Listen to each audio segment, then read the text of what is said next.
Good day mga Lords, ngayon natin pag-uusapan ang naging laban ng Gilas Pilipinas versus Taiwan Mustangs at ang pagbiyahe ng Gilas Pilipinas na may 11 players lang at ang paliwanag ni Coach Tim Con patungkol dito.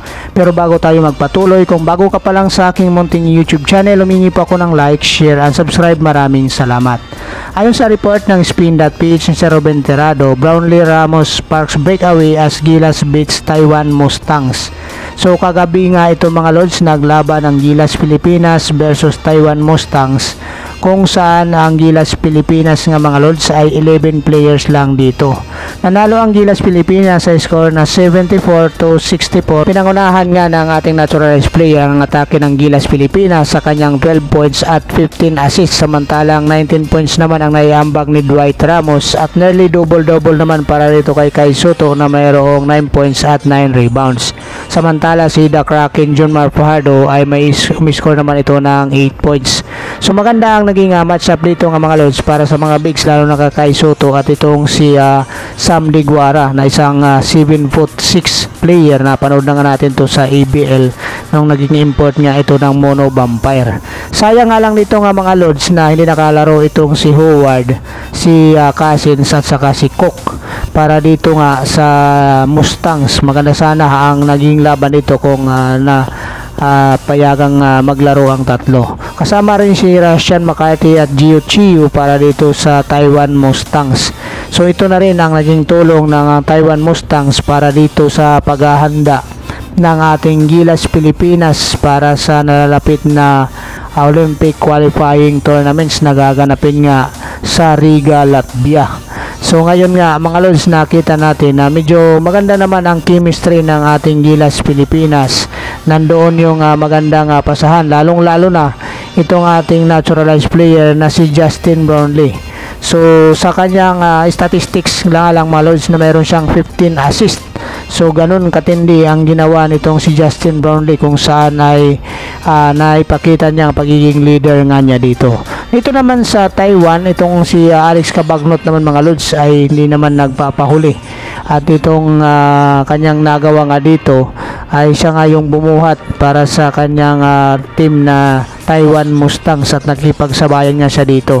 Maging itong si Sam Diguara din mga Lords ay nakipagbangayan din ito dito sa ating mga big man, lalong lalo na dito kay Soto. Kapansin-pansin natin dito na nagkakaroon sila ng girian sa laban na yon. So itong ating Gilas Pilipinas nga mga Lords ay naghahanda dito para sa Olympic qualifying tournament. So magandang pinakita nga dito ni Dwight Ramos. Yan nga yung highest scoring dito sa lahat, na may score nga ng 19 points. At itong si Justin Brownlee naman mga Lords, ang kagandahan dito yung kanyang leadership. Biruin mong mayroon siyang 15 assist na nagawa dito mga Lords. So hindi nga talaga madamot itong si Justin Brownlee pagdating dito sa kanyang mga teammates. Kitang-kita natin sa mga play na ito mga Lords na halos lahat ay binibigay ni Justin Brownlee sa kanyang mga kasamahan ang kanyang pangbula dito sa laban na ito. So anyway mga Lords, puntahan naman natin itong pangalawang update. Ayon sa report pa rin ng Spin.ph ni Sir Ruben Tirado, si Coach Tim Con ay mag-stick sa kanyang 11 Gilas players. So no need na para sa kapalit dito kay Scotty Thompson. So 11 strong Gilas player nga ang tinawag nga ni Coach Tim Con dito, ang kanyang isasabak para dito sa Olympic qualifying tournaments. Ngayon mga Lords, ito yung kanyang paliwanag. Ayon kay Coach Tim Con, we are going 11 strong. Ayon ito sa kanya sa interview, dahil nga mga Lords, ito yung sinasabi nga niya na hindi na nga kinakailangan na magkaroon pa ng kapalit o necessary na kapalit itong si Scotty Thompson. Bagamat itong Strong Group Philippines ay nagpahiwatig nga ng tulong para dito sa kakulangan sana ng Gilas Pilipinas, dahil yun nga dito mga Lords, itong si Jordan Hiddings at saka itong si Renz Abando ay willing nga sana itong Strong Group Philippines na magpahiram o ipahiram itong dalawang player nila o sino mang player na gusto. Ang paliwanag kasi ni Coach Tim Con dito mga Lords, ayon sa kanya sa report ng Spin.ph, I don't feel we are short-handed at all. I'm not a guy who plays 11 to 12 guys anyway. You know me. Don't play that many guys. I'm nearly 8 to 9 players only. So yun ang tinutukoy nitong si Coach Tim Con. So hindi nga siya gumagamit ng lahat ng player niya dito. Kaya kung 11 players nga ito, sapat na para sa kanya. Ito pa nga mga lods. Ito nagbigay nga ng tulong sana. Ayon sa report nga ni si Sir Snow Badua na itong SGA nga pahiram nga itong si Jordan Hiddings at saka itong si Renza Bando.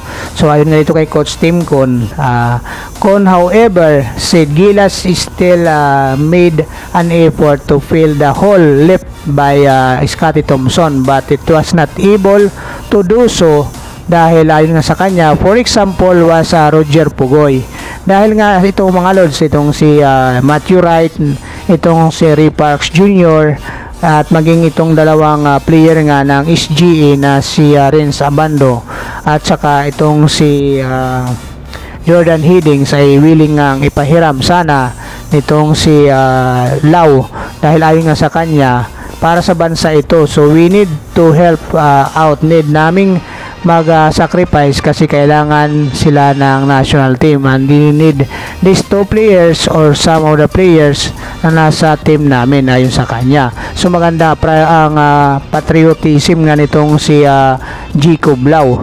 So ngayon nga mga lords, sinasabi nga nito na hindi na nga kailangan dahil ayon kay Coach Tim Con, hindi nga mabibigyan agad ng visa itong apat na player na sanang ipapalit po. Pwede nga sana kaya lang hindi na makakahabol. So ngayon naman mga lords ay puntahan naman natin ang naging reaction ni Coach Tim Con sa naging performance ni Alex Cabagnot ng makalaban nila itong Gilas Pilipinas. Ngayon nga itong si Alex Cabagnot ay sa Taiwan Mustangs.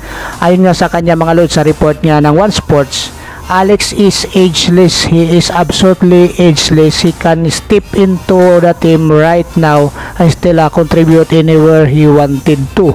He's been an awesome player all these years. He's really a top defense and lefty and also a crafty player. So ito yung mga flowering words ng mga lods na binitawan bilang paghanga at respeto ni Coach Tim Con dito kay Alex Cabagnot. So, si Alex Cabagnot ng mga lusay nag-restro ng 13.7 rebounds at 4 assists. Remember mga lords, second leading scorer siya dito sa Taiwan Mustang sa laban nga kontra dito sa Gilas Pilipinas.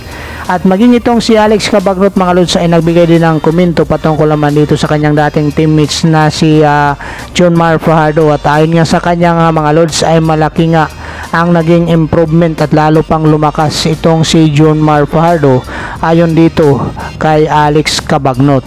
So ngayon naman mga lords, tingnan natin ang schedule ng ating Gilas Pilipinas. Sa June 28 niya kontra Turkey, sa June 30 naman kontra naman dito sa Poland. Ito yung mga friendly game.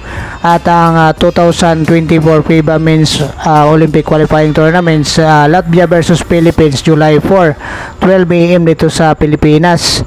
At Philippines versus Georgia July 4 pa rin, 8:30 PM naman dito sa Pilipinas.